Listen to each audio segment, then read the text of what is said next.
पयल्या वाचपान आमी आयकलां धर्म कशे भाशेन ते पाळटाले ते.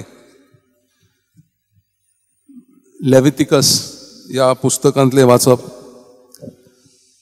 तें पुस्तक चडशे धर्म कायद्याचे पाद्रींनी कशे भाशेन तांचे शिकोवप करूंक जाय आनी कशे भाशेन वागूंक जाय आनी दुसरे कायदे धर्म पाळटल्यांनी पाळचे ते. सो आमी आयकलां कशे परी ते फेस्तांची समोरमणी करतात आनीक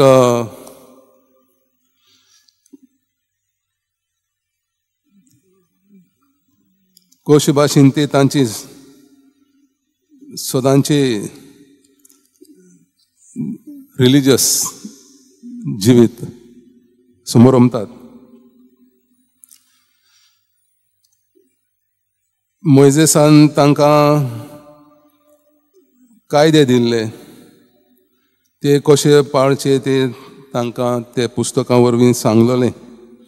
पयल्या म्हयन्याच्या 14वेर 2 सांजे मदीं सर्वेस्पराचे पास्क जातले आनी दुसऱ्या म्हयन्याक दुसरे सण जातले.